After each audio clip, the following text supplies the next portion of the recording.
All right, first lesson of the year, lesson 1-1. Today, what are we going to learn about? We're going to describe the input and output values of a function, how they vary together, and we're going to construct some graphs and different tables, things of that nature, show how the variables work together. Any questions about what we're doing today? What's another name for input? Anybody remember from algebra? X, great. It is the letter X. What's the name for that letter X? It starts with a D. I'll give you a hint. Domain. Domain. Very good, Ramses. Good, Solomon. All right. So then if we're talking about the output, what variable usually goes with the output? Y. And what do we call that? Range. You got it. Here we go. Let's take a look at this first slide here.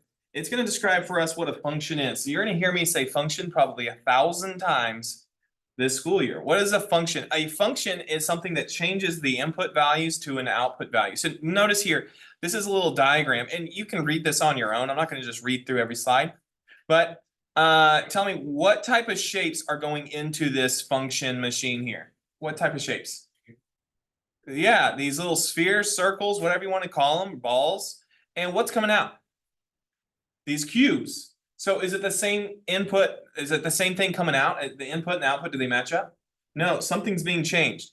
This is the idea here. We will input some value of X, which again, X we said we might call the domain. We'll have some domain values, some X values that go into the equation. Let me do it like this. Equals X equals domain. The X's go in, and what comes out are Y's. Will the Y's necessarily match up with the X's? No. They're going to be different values. The function will change the values of the inputs to the outputs. That's what that's telling you here. Typically, we're going to use the letter F. You see that right there, F of X? F, what do you think F stands for? Function. That's why we use the letter F. It stands for function. Will we always use the letter F? No. When we have more examples, we're going to use letters like G or H. It's still just functions, but those are the symbols you're going to use. I'm showing you kind of math language. Quick question. How many of you in here speak English? Let's just keep it simple. How many speak English? Yeah, raise your hand. Now, how many of you can speak more than just English? You can speak a second language. Anybody speak a third language? Ooh, fourth? Okay. My goal is for each one of you, no matter where you are, if you're like me saying, oh, I only speak English, or if you speak more languages, to add one more to the list. And what language do I want you to be able to speak? I want you to be able to speak math. Okay, so that's what I'm getting at here is how do we speak math? If you see this f of x, that f of x represents the y's and it stands for a function. It's changing the x's into some new y value. They can also use the letter G or H. That's all that's saying there. So let's begin here. It first says find the domain and the range. So what I'm going to do here is I'm going to put a D with a colon. What do you think that D stands for? Domain. What we're going to do is use the same bracket they did. I'm going to show you, this is called set builder. I'm going to use this same little bracket they have here, and I'm only going to include the domain. So looking at this list, we're going to cut out half of the values. Which values represent the domain? Remember, domain means the X values. Which ones do you think represents the domain values? The first ones? So 3, 4, 5, and 8. I totally agree. That's the domain. Now, since the y's are in red, I'm going to erase this. I'm going to change it to red here. The range would represent the y's. So what values should we include in our list? -8, 9, 11, and 15. Okay. Whoops. Wrong bracket. I wrote those in set builder. That's what I just did it in. This here is called set builder. Okay. I'll show you interval. I'll wait till part C to do interval. Okay, what about part B? This one should be a little bit easier because they tell us the variables here. I'll go to black since this is only in black. On what values would go in my domain this time? -2 is correct. 100%. -2? 1 and 2. Very good. Okay, now you might be thinking, well, this is so basic. Why are we doing this one? Well, I want to do this one for the sake of the range. What's the range this time? 3. 3. Do you think I need to write 3 times? No. What do I have to do? Just write it once. Why do I only have to write it once? because you only have to write unique numbers. This 3 is unique. Is this 3 unique? Unique means individual all alone. Is this 3 unique? No, it matches the previous. Is this 3 unique? No, it's already been used. So once you write it once, you don't have to write it again. Okay, so that's part B. Okay, now C, I'm going to use this time interval notation. So if these two, this was set builder here. The way I wrote this is called set builder. And again, this was set builder over here. The way I wrote the domain range out. This time I'm going to write an interval notation. The interval notation is my favorite, or sometimes I write with inequalities. Interval notation is what you're going to see me write in most of the year. And so this time I'll do it like this. Okay, tell me about the domain. Looking at this graph, domain means what variable again? X's. So you're looking at the x-axis. Here's what you want to know. X goes which 2 directions? Does it go left and right, or does it go up and down? It's left and right. So we want to go always from the smallest to the highest. Which value is smaller numbers on the X? Is it to the left or to the right? Left. So you begin with the left. How far left? Here's the question you ask yourself. How far left does this graph will it actually travel? Ah, very good. Because of that arrow, what does that arrow mean? Keeps on going, never stops. The symbol for that is we're going to use a parenthesis and then do a negative sideways 8. That means it goes left forever. A parenthesis means you never actually arrive at the value you wrote. So I never actually get to negative infinity. Do you know why we don't get to negative infinity?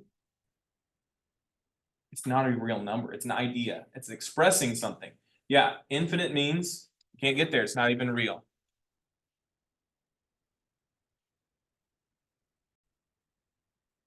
Okay, now let's talk about, it's still under domain. We talked about how far does this graph go to the left? That's the first question. How far to the left? Now the second question is, how far to the right does this graph travel? How far does this graph travel to the right? I agree, it's 3. This is a dot. That means it stops. It does not go on forever. And if you look at it on the x-axis, it's this value there. That's 1, that's 2, this is 3. It goes right 3 units. Now this time, notice I'm going to use a different symbol. This was a parenthesis. That parenthesis means you never actually get there. You never get to negative infinity because it's not a real number. Think about it this way. You might be the richest man on earth or woman on earth. Does that mean you have infinite money? Why is it not infinite? You're the richest person on the earth. Because even if you were the richest man, let's just say you had $1 trillion.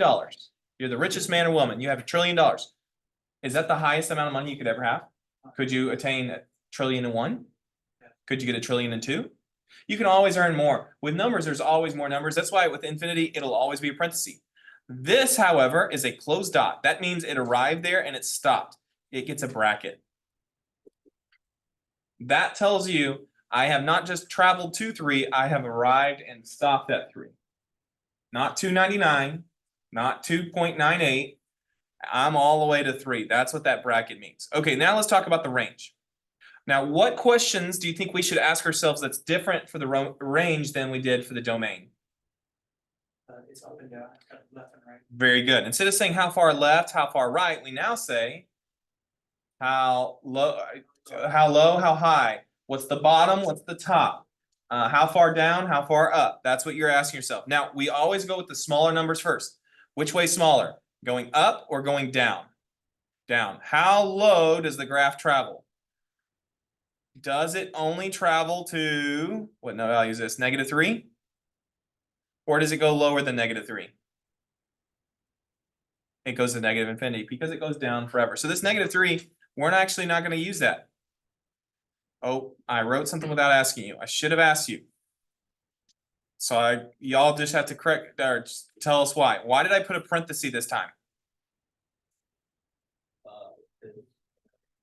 Because you never actually get to negative infinity. It just keeps going lower and lower. That's why it's a parenthesis and not a bracket. Okay, now tell us, when you look at this graph, if the first question is how low, how far down, the second question is how far up, how high? How high does this go?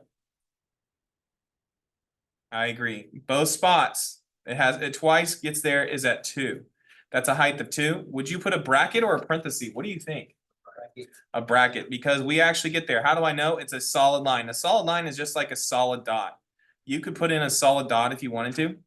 A solid line is the same thing as a solid dot. That means you attain the value two. We did get there. Does that make sense on how to do domain and range? So we've done now set builder and we use interval notation. This is the way interval is what I'm going to use for most of the school year. Okay, so unless you have a question about that, I'm going to move on. No questions? All right, let's move on. Example 2, for each situation, let's generate a function describing the independent and dependent variable and the possible units in which they are measured. State a reasonable domain and range. Reasonable just means you have to predict something, and it's got to be within reason, something that would be realistic. Okay, so I think this will make more sense once we try one. The cost of an iPhone is a function of how much memory it has. The cost of an iPhone is a function of how much memory it has. Okay, here's the question for you. If I told you the cost, does that determine the memory of an iPhone? Or if I told you the memory, will that determine the cost? That's right. When you look at going to buy a new iPhone or a new Samsung or whatever, the more memory it has, what happens to that price?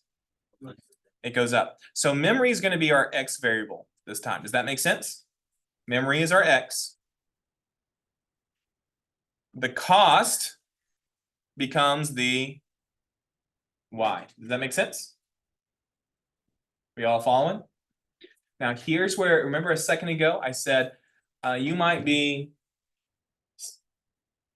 I don't know how you say, only being able to speak one language. I don't know if there's a single lingual or what you would use. You might be bilingual, you might be trilingual. I need to make you be able to speak math. How this would show up if you were taking your college AP exam today is they would not use the letter Y for cost. What letter do you think they'd use for cost? They would use a C. Why do you think they use C? Because it's cost. Now, what do you think they would use for memory? Do you think they'll use the letter X? They'll use an M. They would write it this way. They would say C of M equals, and then they'd come up with a formula. What do you think is the cheapest iPhone price? You're gonna buy an iPhone. Yeah, what would be that price cost? Just take a guess. $130? I thought they were like $800. Aren't they like 800? Yeah, I know, but I feel like they're like 800. Okay, sorry, let's just talk brand new iPhones. Like if you want to, not a used one, but a brand new one. I think the cheapest is like 800. So what they might do is this. The price might look like this. It might have 800 plus, and then what they would have is some multiplier. Maybe they would say $100 times the memory. And so the more memory you have, the price goes up. Now, you're not expected to do this today, but I'm just showing you this is how the type of function you'd expect to see later on in the year. They wouldn't have a parentheses here. I'm sorry. They would just do 100M. Okay, so what does the M stand for again? Memory. So you would first plug in the memory and then you would work it out and that would tell you the cost. Okay, so let's state a reasonable domain. So a reasonable domain is the reasonable X values, which in this case, memory is the X. I'm going to use set builder. If you go to the buy a new iPhone right now, what's the smallest amount of memory do you think they give you? 128? Okay, I thought it was 32. 64? Let's split it. I'm gonna go with 64 because I thought it was 32. Let's go 64. So if it's 64, what's the next biggest size? 128. And then what's the largest size? Let's just say 256. Let's just double it. Does that make sense? What we're doing there? So we're gonna say those are the, and now what are the different costs that you might have? By the way, in case you're wondering where did this come from, this is just a made up equation. I don't want you to get lost on how did I come up with that. That's just a made up equation. Okay, now let's talk about the cost. What's the cheapest of the brand new iPhones cost? 800. What do we want to say the medium cost is? If the cheapest is 800, what do we want to say the medium cost is? 1200. Okay, then what will we say is the most expensive cost? 1600. Okay. So that's how it would look. Again, we're doing reasonable. That just means within I guess. If that makes sense. Let me tell you something that's unreasonable. Unreasonable would be negative 800. Why would negative 800 be unreasonable? Would you ever show up to the Apple store and they ask you to pay negative money for a phone? Would that be reasonable? Would you ever show up to an Apple store and them ask you to pay $1 for a phone? So 1 and a negative number, those would be unreasonable. So reasonable just means give realistic values. Okay, all right, how about this one? The time to fill a bathtub is a function of the rate of water that comes from the faucet. Okay, let me ask you this question. Here you go. We're trying to fill up a bathtub with water. What's our independent? What's the input? Is it the time determines how fast the water's coming out? Or does the amount of water coming out determine how long it takes to fill up the tub? What would you say? Which one is what goes in? What goes in? Is it time that goes into the bathtub, or is it the water that goes into the bathtub? The water. And the water then determines the time. Does that make sense? Okay, so the rate of water, this is our x. The time then is the y. You following?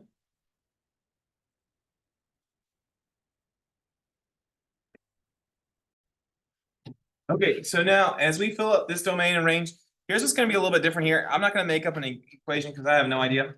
The rate of water, if our domain is the rate of water, whoops. If our domain is the rate of water, how I'm going to write this one here is how fast, what's the slowest the amount of water that could come out of a faucet is? What's the slowest? 0. It could come out 0, like no water coming out at all.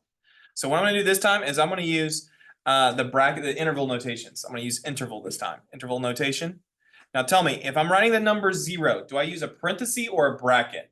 Can I literally, can the water literally come out at 0 miles, meaning the water's turned off? Can we literally turn off the water in the bathtub? Yes, so it's a bracket. We can be at 0. What do you think the fastest the water can come out of a bathtub is? Is it an infinite? Could the water go all the way up to infinity coming out of the faucet? Or do you think there's a highest value? There's going to be a highest value. I don't know what that highest value is. Let's just plug in a number. What number you all want to put in? 100. Let's just put from 0 to 100.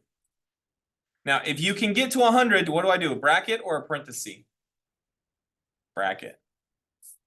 Okay, now let's talk about the range. Remember, the range is the amount of time it takes to fill up the tub. What's the smallest amount of time it takes to fill up the tub with water? Okay, I hear 0. I'm actually going to write down the number 0. 0 is great, but can we actually fill up a tub in 0 seconds? No. So this is one that I'm going to put a parenthesis around 0. Why am I actually putting a parenthesis? Because you can never actually like do that. I can't actually do it. I can get really close. We could have some bathtub that just fills so fast it only takes like a split second, but I can't actually do it in 0 seconds, can I? So that's where you would use a parenthesis. Okay, what's the longest amount of time it could take to fill up a tub? This would be infinite. Because what if it came out like a drip at a time? How long would that take? Who knows? It could be evaporating as fast as it came out. So let's just do infinity there. Can I equal infinity? No. Okay, now these again are weird because we're coming up with the best possible solutions we can come up with. How about this? The temperature of a broiler is a function of the amount of time it is heated. Oh my goodness. The temperature of a broiler, so you're trying to cook something, is the function of the amount of time it is heated.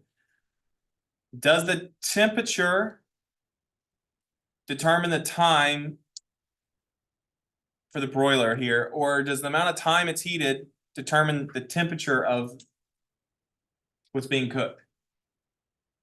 I don't know if I'm explaining that well. Let's go off this way. I want you to come up with the pattern here. The cost is a function of memory. Cost is a function of memory. What's the x? The one that came before the function or after the function? After. Okay. The time to fill a bathtub is a function of the rate. Time is a function of the rate. Which one's the independent? What came before the function or after? After. Okay, here we are. The temperature of the boiler is a function of the amount of time. Which one's the x? Time is. Time is the x on this one. That means temperature is the y. Now, I have no idea what's reasonable here. I'm gonna just put no clue on reasonable. What does that mean? Your teacher has no idea. I don't use a broiler. I don't know. No clue on what is reasonable. That's what I'm gonna put on this one. Great note, huh? I have no clue on what is reasonable. If you wanted to guess something, you could do it as well. You know, I have no idea. If you're heating something for 5 minutes, does that make it 100 degrees? I don't know. If you heat it for 5 minutes, does that make it 300 degrees? I don't know. I just don't have a clue. So I don't know where to begin.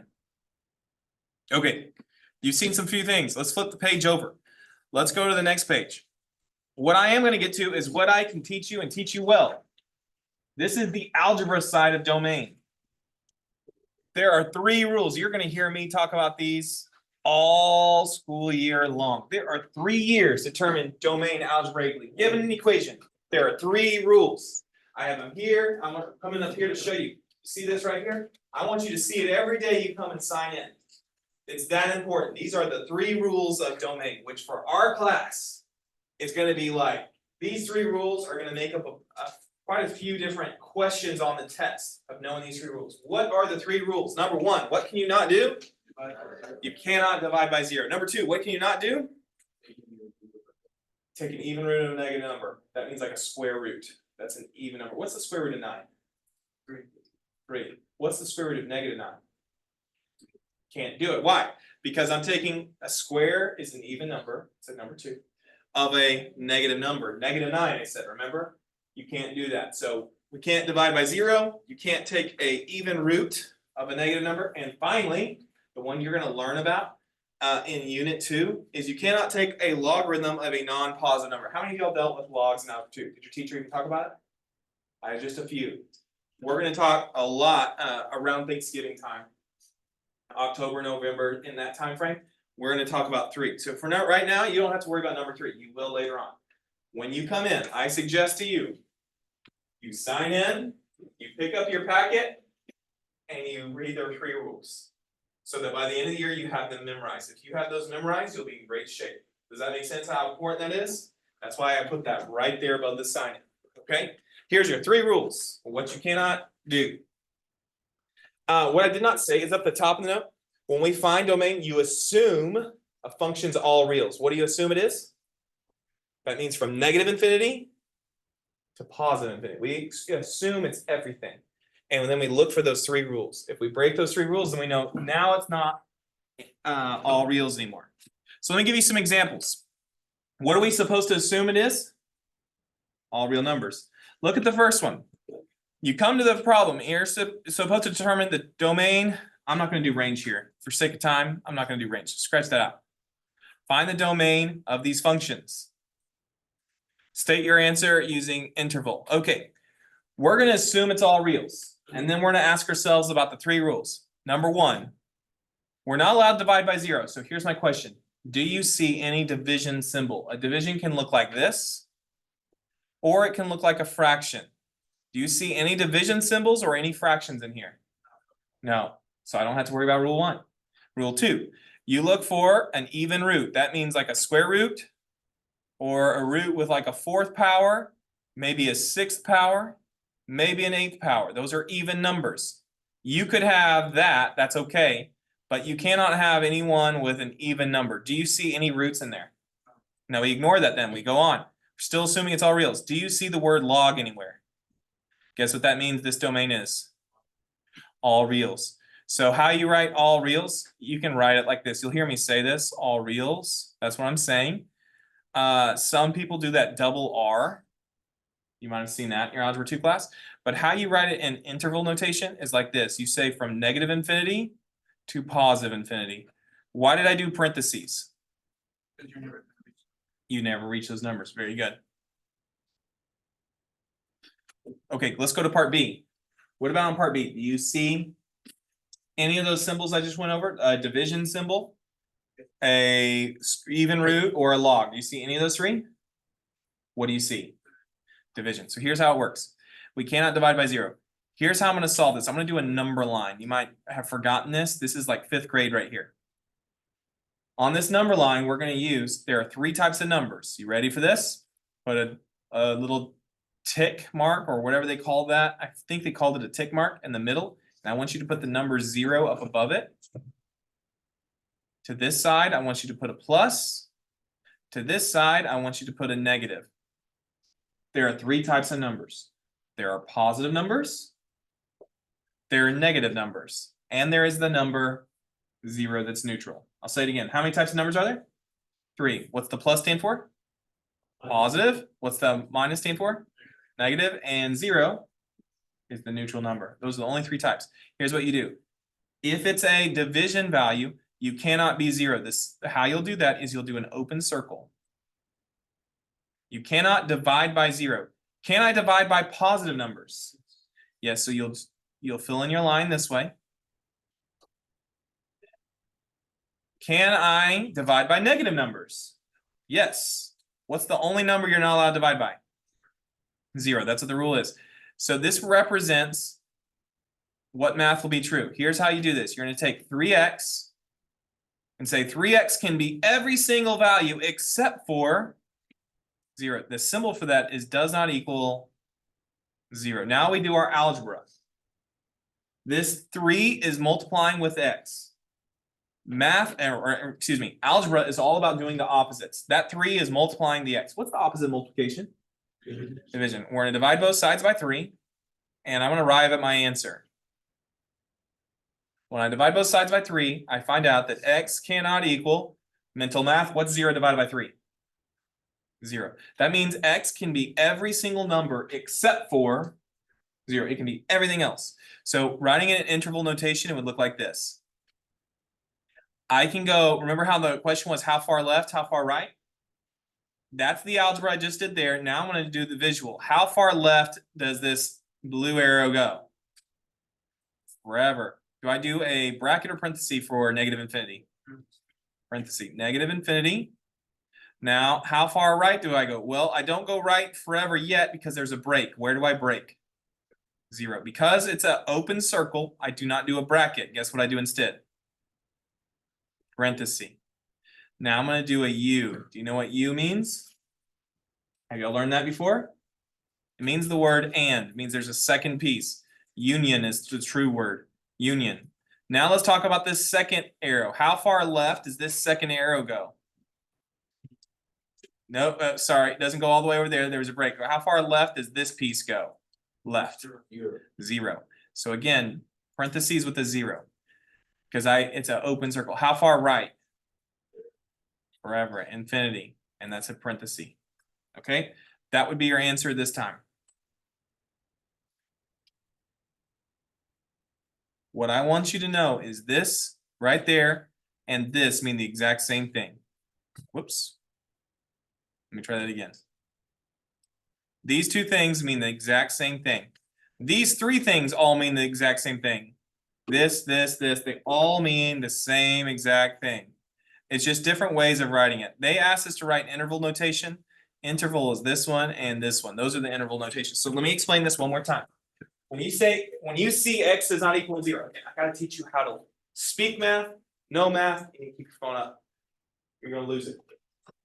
X does not equal 0. What is that actually telling you? It does tell you that x does not equal 0, but it tells you what it does equal as well. If x does not equal 0, what does it equal?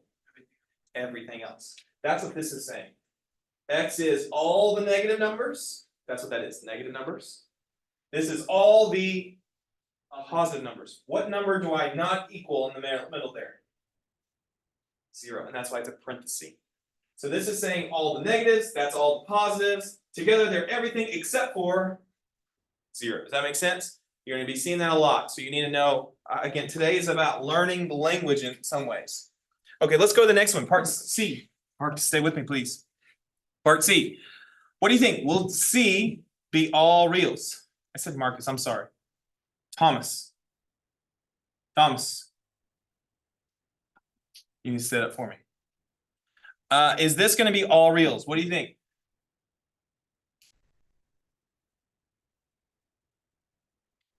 Do y'all see any divisions? Do you see any roots? Yeah, I see a square root. This is not going to be all reals. So draw yourself a number line real quick. Remember, you only put 3 values on there. You put a little tick mark in the middle, and I put a 0 above it. That represents the neutral 0. What symbol do I put to represent the positives? Plus, what do I put over here? Minus. Okay, tell me, what's the rule with a root? Can't be negatives. Can't be negatives. So over here, I could not be zeros, if that made sense. Let me do it like this. I could not be zeros up here. That's what I could not be. What can I not be on a root? The negatives. I can't be negative. So what can I be? Can I be 0?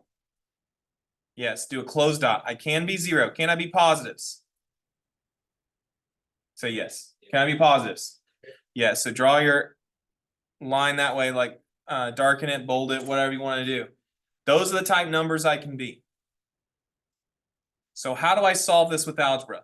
I say that you take whatever's on the inside. So over here it was 3x.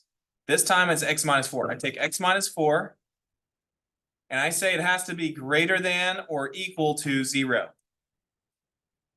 Greater than or equal to. What does that mean to be greater than or equal to? It means it can equal 0 or it can be bigger than 0. And now we do our algebra. So x is being subtracted by 4. Remember, algebra is all about opposites. What's the opposite of subtracting by 4? We add 4 to both sides. Those simplify, those cancel out. And so I have x is greater than or equal to, what's 0 plus 4? Mental math? 4. That's one way of writing the answer. Now that is not interval notation, but you can write the answer that way when it comes to the AP exam, and they'll give you credit if you write it that way. That you can write the answer that way. Now, interval notation, here's how you do that. You would say the domain is this. The smallest number is no longer a 0. We changed it. It's now a 4. Let me draw an arrow, and this became a 4. What's the farthest left that we can be on this number line? What's the farthest value to the left? 4. Does that 4 get a bracket or parentheses if it's a closed dot? Bracket. What's the farthest to the right? Infinity. Does that get a bracket or parenthesis? Parenthesis, because you can't equal infinity. That right there is interval notation. So I'm going to do a check mark next to it. Those are the interval notation answers, these 3. Now I got one more to do here. Part D. Will this be all reals? No. What symbols do you see? I see a division and square root. Okay, so here's how this works. Draw your 3 symbols, 0, a plus, and a negative on the number line. Let's just start, and we'll go in order the rules I gave you. Division. What are you not allowed to divide by? 0. So I cannot be 0. Let's put an X there. I cannot be 0. Okay, now you also told me there's a root. What can roots not be? Negative. Put an X there. So what does that mean I can be? Only positives. And so how you do that symbolically is you draw an open circle. That means I cannot be 0. And then you would highlight it to the right. And I'm going to take these values. You only take the part that's in the denominator, the dividing. You don't take the, you can ignore the top. Why can I ignore the top? That's not actually dividing. That's being divided into. I can ignore that. Okay, you can ignore this for domain. You're only looking at that part. You're going to say 4 minus 7x is greater than 0. Because I cannot be equal to 0. It's an open circle. I can only be bigger than 0. I can only be positives. Bigger than 0 means positives. And so now we do our algebra. What's the first step here if you're going to do your algebra? I don't like negatives. Let's do this. What's the opposite of a negative? Let's add 7x's.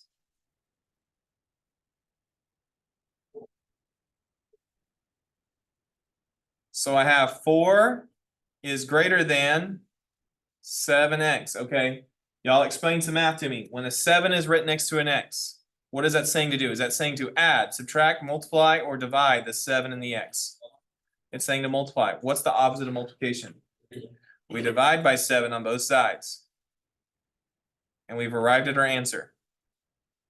Our answer is that 4 divided by 7 has to be greater than x. That's one way of writing an answer.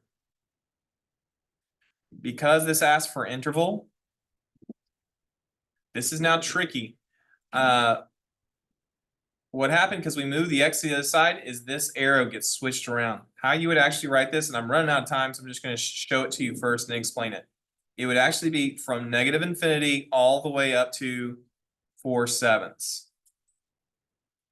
Would I do a bracket or a parenthesis if I cannot equal 4/7? If you can't actually equal it, it's a parenthesis. That's my answer right there. Now, I'm going to tell you why it got switched around. On the 4/7 and the x, which one's the bigger number? The 4/7 or the x? Which one's the bigger value? 4/7. That's why when I wrote it up here, it goes on the right. Remember how I said the smallest number goes first on the left, bigger number goes on the right? This got flipped around because it was a negative x. We're going to learn about that in the future. A negative x just means it's a reflection. So this graph would actually get reflected over. Your x's gets reflected because it's a negative x. I'm going to say it again. When it comes to graphing, what does a negative do to a graph? Say reflect. What's a negative going to do to a graph? Reflect it. Because I started with a negative x, it reflects my x over. You see how it looks like it's going to be the positives? Well, it became the negatives, and that's why that's a negative infinity there, okay? Now, that's a whole lot of information on day one. You don't have to know this day one, but we will learn that as the school year goes on, okay? Questions over that? All right. Function test. It says this. In a function, the very important thing you need to know here is that for every x, there can be one and only one y. Let's say it again. For every x, there can be one and only one y. Let's translate this. For each x, is it possible to have 0 y's? No. For each x, you have to have what? One and say only one y. So can each x have 2 y's? So this is x. Can I have, make sure I'm writing, can I have 2 y's? Not. Can this x have 2 y's? Is that allowed? No. Could an x not have a y at all? Would that be okay? No. Each x has to have one and only one y. This represents a function here. Are you following me? That's a function. Why is it a function? Each x has how many y's? One and only one y. So when we talk about functions, that's what you're looking for. Each x has to have one and only one y. Okay, let's look at scenarios 2 and 3. I'm going to let you think, and I'm going to do a countdown here. You're going to tell me either yes or no. Yes means, hey, this works. No means it does not work. Here's the question. Does each x have one and only one y? Does each x have one and only one y? What do you think? 5, 4, 3, 2, 1. The answer is yes. Each x here has how many arrows? 1. This is a function. Each x has one and only one y. Does it matter that they share the y? No, does not matter. It's that each x has one and only one y. You're looking at the x's. That's what you really need to look at. Okay, let's look at the next one. Scenario 3. Let you take a look. What do you think? 5, 4, 3, 2, 1. Very good. This is not a function. Why is it not a function? Anna has two y values. Are you allowed to have 2 y's? Each x has to have one and only one y. It has to have one. Does have to have one. Can't have 0. Means it has to have a minimum of one and a maximum of 1. Okay, DOL. I'm gonna let you take a look at what is this? 1, 2, 3, 4, 5, 6. I'm just looking for a function, not a function. That's all the work you have to show me. Function, not a function. You don't have to write anything else. DOL number 1, these 6 different examples. Tell me if you think they are a function or not. Remember, each x has to have one and only one y. All right, DOL number 1. All right, picking back up. Now let's talk about increasing, decreasing intervals. The thing we need to look when you hear the word interval, this is very important you get this. When you hear the word interval, I want you to think of x values. X values. When you hear the word interval, I want you to think of x values. What this is saying is a function is increasing if, as you move along the x values from left to right, we always go left to right on the x-axis. As you go left to right, if the graph moves up, as you go left to right, it's increasing. If the graph moves down, it is decreasing. Here's something you probably don't know. You probably knew that. That's increasing and decreasing. Strictly increasing means it's always increasing. Just increasing by itself means it's either increasing or flat. Let me show you what I mean. This part right here, this over here is strictly decreasing. But strictly decreasing. What does that mean? It means it's always moving down. This next portion, what's it always doing? Strictly increasing. That's right. Strictly increasing. I'm running out of space. What about the next section in here? Strictly decreasing. Let's see if I can fit that in. This part is strictly decreasing. Finally, what about the last portion? Strictly increasing. This portion is strictly increasing on that interval.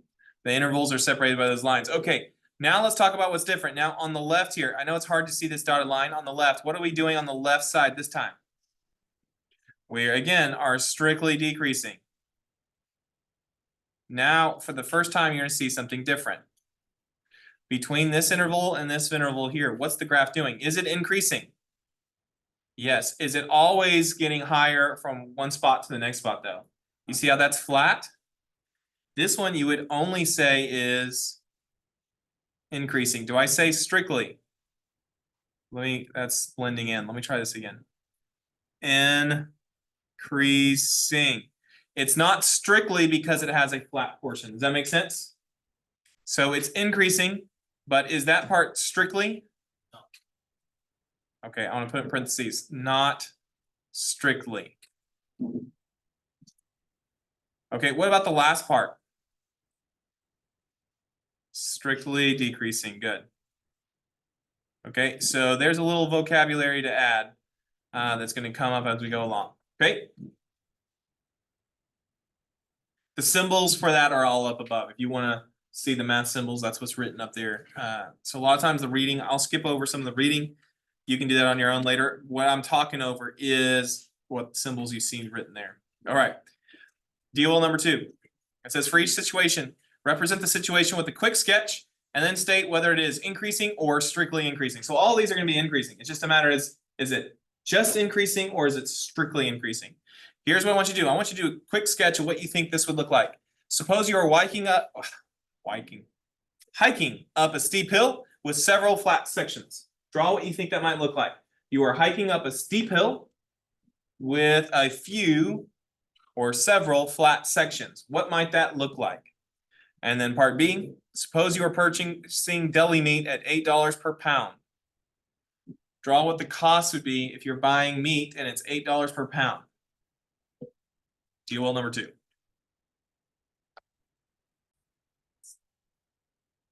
Concavity. Okay, this is a huge topic for pre-cal. That's new for you. Concavity. Concavity. What that means is the graph is changing. It's a curve. It has to be a curve to be concave. You're about to learn what that means. Concave up means it could hold water. What it means is like if you poured water on this, it would hold it. You see how this would hold it like a bowl? That means it's concave up. You see how it looks like it's pointing up? That's concave up. Concave down is like a bowl being turned upside down. If it had water, what would happen to the water in this case? It would spill out. A concave up will have a minimum. Concave down usually has a maximum. Okay, so that's there. Now, why is this so important for our class? It's so important for this part. Okay, so I'm going to read this. Usually I don't read just all the words, but I am. Lines have no concavity. A line itself will not have, does a line have a curve to it? So will not have concavity. If it has concavity, it's because it's curved. Lines have no concavity. Concavity occurs when here's the word you're going to learn next lesson. When the average rate of change is increasing or decreasing, meaning it's curving. You see how this one's curving up? That means it's changing in a positive manner. You see how it curves up? Yes or no? You see how it curves up? That means we're going to learn is the average rate of change is going to be a positive number. It means it's curving up. Here, you see how it's curving down? What do you think you're going to learn about average rate of change next class if it curves down? That's a negative number. Yeah, that becomes a negative number. So it's decreasing. Is that a good word? That was better than my word. So it's either increasing or decreasing if it's concave up or concave down. That's very important you know. What do you need to know? Average rate of change. If it's increasing, that means it's curving up. If it's decreasing, it's curving down. That's what you have to know. So how can you think about average rate of change? It's like the slope.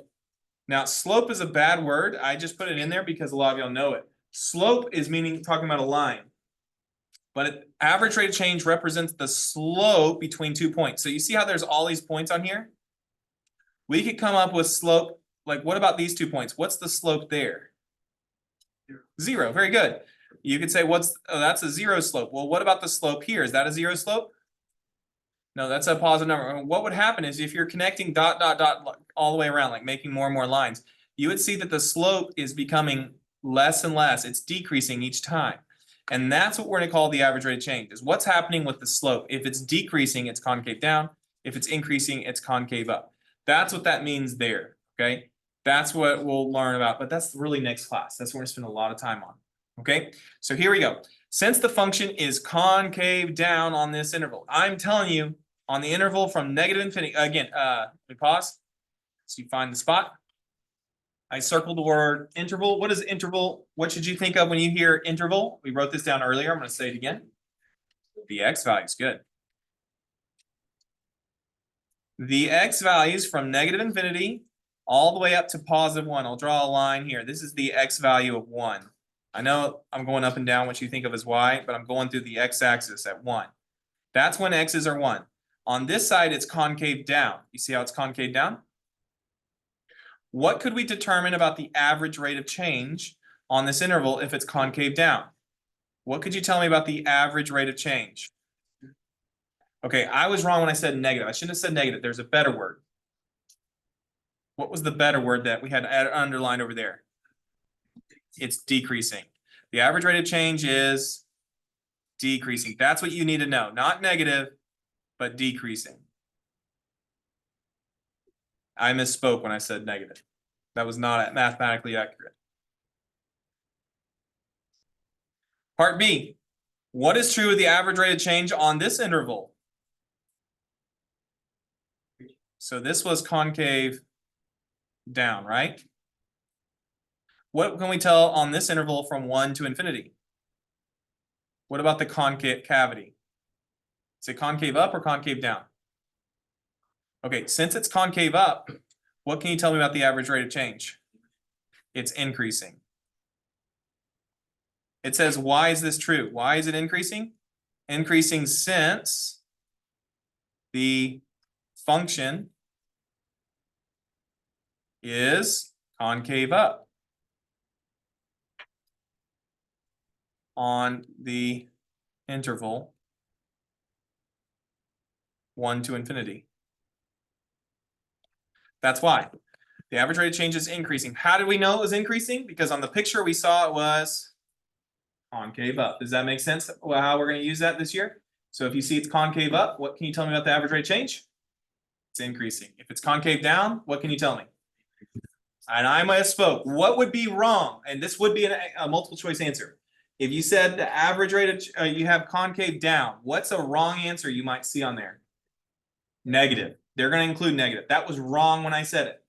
Negative and positive has nothing to do with it. It's increasing and decreasing. That's what you're looking for. Okay, so when we change concavities from concave down to concave up, that middle point is called an inflection point. That point right there is going to be called an inflection point.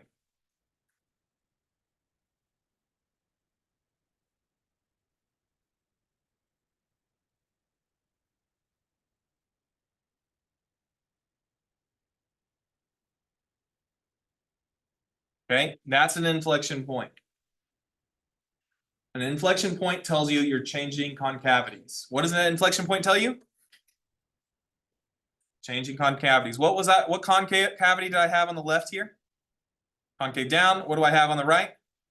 If you change from down to up, what's in the middle? An inflection point. That's what this stage is telling you. Okay, example 6. Determine the concavity and any inflection points on the domain from -3 to +3. So we're only looking within this window in here. We're only looking from x value -3 to x value of +3. That's the only spot we're looking, is in here. Can any determinations be made about the average rate of change? Okay, what can you tell me about this concavity right here? This is concave up. What can you tell me between this point and this point? Okay, find this interruption, teachers. Here we go. Concave down, we said. This was concave down between these 2 points. Okay, finally, what's going on between this point and the red dashed line? Concave up. Okay, so now that we wrote that in, what determinations can we make about the rate of change? What we could say is this: the average rate of change,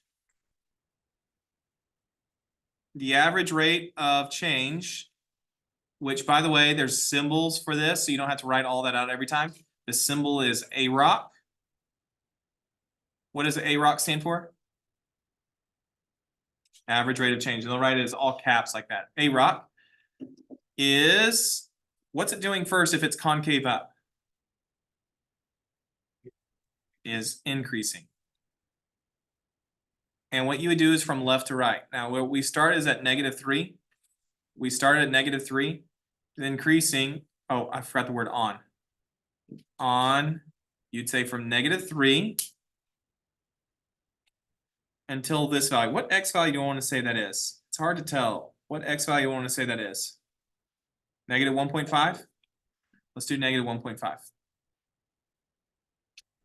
And I'm using parentheses just because, I mean, you could do a bracket, but I'm going to just use parentheses. It's increasing on there just because I don't know if that's exactly accurate. That's what I was going to say. Why I use parentheses and not a bracket? It's because I don't know if that's exactly right. Okay, so that's true. Well, tell me what is true about the average rate of change on the second interval.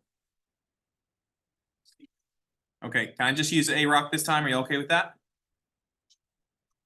AROC is decreasing on what? Well, what's the second interval? What are we going to say the second interval is?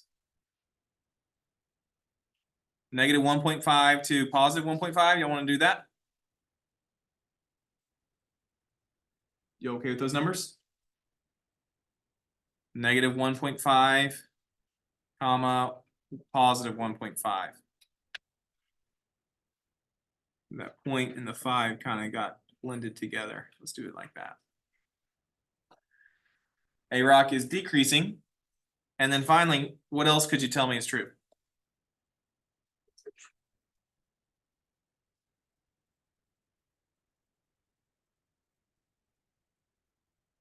It's increasing from this point to this red line. I know it keeps on going, but they just told us to stop at 3.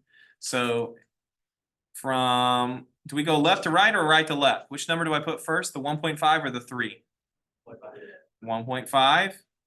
And we end with 3.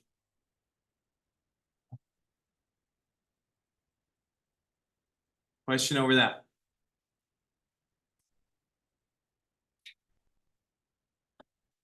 Last thing for this first lesson, zeros. What are zeros? Zeros are x-intercepts when you cross the x-axis. This says no zeros. Why does it have no zeros? Doesn't touch the x-axis. This one has 1 0. Where is the 1 0 at? Is it -2 or +2? +2. This is the 0. It's at the x-intercept. That's the 0 right there. That means this one has 2 zeros. This one's infinite because this graph, the word is it's oscillating. It's going to keep on hitting the x-axis over and over and over and over again. It's kind of like, you know, you go to the hospital and they're measuring like your heart rhythm or something like that. How it goes up and down, and it just keeps that rhythm. You would just say infinite number because it just keeps on going like that. Okay, so that's what you're looking for. Other names you might hear are roots, x-intercepts, solutions. We're gonna use zeros in our class. But that means the same thing if your previous teacher said any of those three words. Same thing. Okay. Last one. Example 6 here. How many zeros would you say graph A has? 2? 3. 3 zeros. This has 3 zeros. 3 zeros. Now it says to approximate, and so how you would do that is you write it like this: zeros at, and you do the at symbol if you want, and you do the x equals what the x value is. What value of the x is this dot right there? What would that be on the x-axis? -1. Very good. Comma, what x value would this be? 0 and +1. That's how you write that. How about this graph? How many zeros does this have? What's that arrow mean? Keeps on going. I'm gonna say it has 1 0. So 1 0. The 0, I don't do it plural this time. I would say 0 at x equals, what number is that? 5. I agree. X equals 5.